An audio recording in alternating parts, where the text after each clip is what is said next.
الحمدللہ رب العالمین والعاقبۃ للمتقین والصلاة والسلام علی رسولہ النبی الکریم اما بعد فاعوذ باللہ من الشیطان الرجیم بسم اللہ الرحمن الرحیم اللہم صل علی محمد وعلی آل محمد كما صلیت علی ابراہیم وعلی آل ابراہیم انک حمید مجید اللہم بارک علی محمد وعلی آل محمد كما بارکت علی ابراہیم وعلی آل ابراہیم انک حمید مجید۔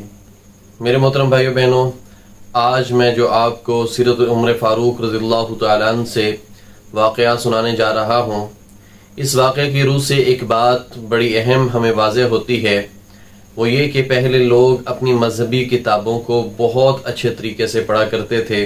ہر پڑھا لکھا اور ہر ان پڑھ جو ہے اپنی مذہبی کتاب کے بارے میں بہت زیادہ علم رکھتا تھا۔ حضرت عمر فاروق رضی اللہ تعالیٰ عنہ اسلام لانے سے قبل بھرپور جوانی میں تھے اور اللہ تبارک و تعالیٰ نے بہت زیادہ آپ کو طاقت سے نوازا تھا۔ تو ایک مرتبہ آپ ایک قافلے کے ساتھ شام کے سفر پر روانہ ہوئے، تو جب یہ قافلہ فلسطین کے مقام پر پہنچا تو حضرت عمر فاروق رضی اللہ تعالیٰ عنہ اپنے قافلے سے بچھڑ گئے۔ اب حضرت عمر فاروق رضی اللہ تعالیٰ عنہ مسجد اقصیٰ کے ساتھ ٹیک لگا کے بیٹھے ہوئے ہیں، آنکھیں بند کی ہوئی ہیں اور سوچ رہے ہیں کہ میں اپنے قافلے کو کیسے تلاش کروں، کہ اسی اثناء میں ایک شخص آتا ہے اور حضرت عمر فاروق رضی اللہ تعالیٰ عنہ کو بڑے عجیب و غریب انداز سے دیکھنا شروع کر دیتا ہے۔ حضرت عمر فاروق رضی اللہ تعالیٰ عنہ اس کی طرف دیکھتے ہیں، وہ شخص حضرت عمر فاروق رضی اللہ تعالیٰ عنہ کو مخاطب کر کے کہتا ہے کہ کیا آپ عمر ہیں، خطاب کے بیٹے ہیں؟ تو حضرت عمر فاروق رضی اللہ تعالیٰ عنہ بڑے حیران ہوئے کہ میں کہاں اتنی دور شہر کا باسی رہائشی، کہاں مکہ اور کہاں پر فلسطین، یہ شخص میرے بارے میں کیسے جانتا ہے؟ تو حضرت عمر فاروق رضی اللہ تعالیٰ نے فرمایا، جی ہاں میں ہی عمر ابن خطاب ہوں۔ تو آپ کو میرا نام کیسے پتہ چلا؟ آپ کون ہیں؟ تو شخص نے کہا کہ میں آپ کی دعوت کرنا چاہتا ہوں، لہٰذا آپ میری دعوت کو قبول کیجئے۔ تو حضرت عمر فاروق رضی اللہ تعالیٰ نے فرمایا کہ بھائی میں تو قافلے سے بچھڑ گیا ہوں اور مجھے اپنے قافلے سے ملنے کی تشویش ہے، اور میں اسی پریشانی میں ہوں، یہاں پہ بیٹھا ہوا ہوں کہ میں اپنے قافلے سے کیسے ملوں، تم مہربانی کر کے دعوت کو چھوڑو، مجھے میرے قافلے سے ملوا دو۔ تو شخص نے کہا کہ میرے پاس ایک بہت تیز اعلیٰ نسل کا گھوڑا ہے، میں آپ کو وہ دے دوں گا، لیکن شرط یہ ہے کہ آپ کو میری دعوت قبول کرنی پڑے گی۔ اب حضرت عمر فاروق رضی اللہ تعالیٰ نے اس کی دعوت کو قبول کر لیا۔ وہ شخص حضرت عمر فاروق رضی اللہ تعالیٰ کو اپنے گھر لے کر گیا، اور جو اس کی حیثیت تھی اپنی حیثیت کے مطابق حضرت عمر فاروق رضی اللہ تعالیٰ کا طعام و اکرام کیا۔ تو جب حضرت عمر فاروق رضی اللہ تعالیٰ کھانا کھا کے فارغ ہوئے تو اس شخص نے ایک کاغذ اور قلم حضرت عمر فاروق رضی اللہ تعالیٰ کے سامنے رکھ دیا اور کہنے لگا کہ اس کے اوپر آپ تحریر کر دیں کہ جب آپ کو اللہ تبارک و تعالیٰ خلیفہ مقرر کریں گے، مسلمانوں کا خلیفہ بنائیں گے اور آپ فاتح عالم ہوں گے، تو آپ میری جو جائیداد ہے، میری جو زمین ہے، اس کے اوپر ٹیکس نہیں لگائیں گے۔ اب حضرت عمر فاروق رضی اللہ تعالیٰ بڑے پریشانی کے عالم میں، حیرانی کے عالم میں اس کو دیکھ رہے ہیں کہ یہ مجھ سے کیا بات کر رہا ہے۔ تو حضرت عمر فاروق رضی اللہ تعالیٰ نے پھر کہا کہ بھئی مجھے اپنے قافلے سے ملنا ہے، لہٰذا مجھے گھوڑا دو، میں جاؤں۔ آپ یہ کون سی باتیں لے کر بیٹھ گئے ہیں، کون سی باتیں کرنے لگ گئے ہیں؟ اس نے کہا کہ چاہے آپ جو مرضی مجھے کہہ لیں، لیکن آپ یہ تحریر کر کے اپنے دستخط یہاں پر کر دیں، آپ کا کیا جاتا ہے، آپ یہ تحریر لکھ دیں۔ تو حضرت عمر فاروق رضی اللہ تعالیٰ نے جان چھڑانے والے انداز میں وہ تحریر اس کو لکھ دی اور اپنے دستخط کر دیے۔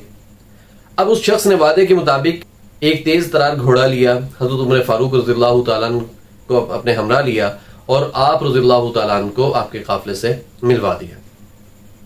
اب یہ قافلہ مکہ واپس آ جاتا ہے، حضرت عمر فاروق رضی اللہ تعالیٰ عنہ اسلام قبول کر لیتے ہیں۔ اب یہ جو واقعہ ہوا یہ ان کے ذہن سے نکل چکا، اسلام قبول کر لیا۔ اسلام کے بعد مکہ سے مدینہ ہجرت کی، ہجرت کے بعد نبی کریم صلی اللہ علیہ وسلم کا وصال ہوا، اس کے بعد حضرت ابو بکر صدیق رضی اللہ تعالیٰ عنہ خلیفہ بنے، اور حضرت ابو بکر صدیق رضی اللہ تعالیٰ عنہ کے بعد حضرت عمر فاروق رضی اللہ تعالیٰ عنہ خلیفہ بنے۔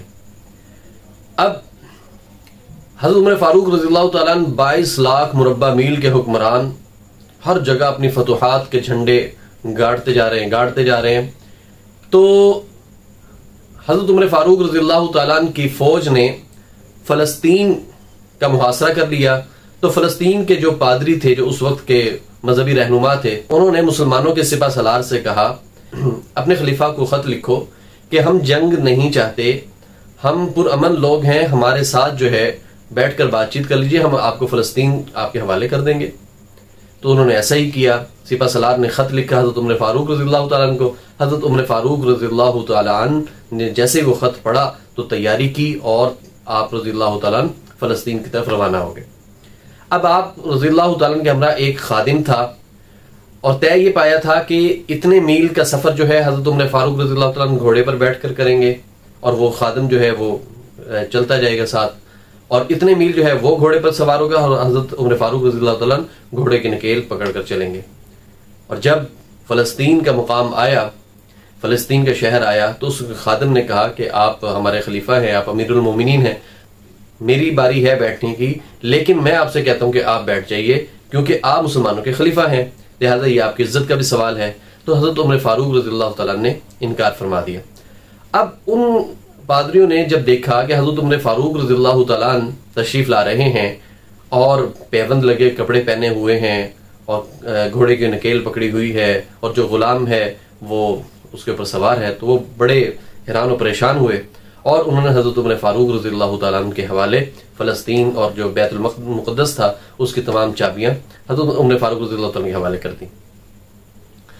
وہی مقام ہے، حضرت عمر فاروق رضی اللہ تعالیٰ عنہ مسجد اقصی کے ساتھ ٹیک لگا کر بیٹھے ہیں کہ ایک بوڑھا شخص دو جوانوں کے کندھے کے سہارے جو ہے وہاں پر آتا ہے اور کہتا ہے، پھر آ کر پھر وہی سوال کرتا ہے کہ آپ عمر ہیں، آپ خطاب کے بیٹے ہیں.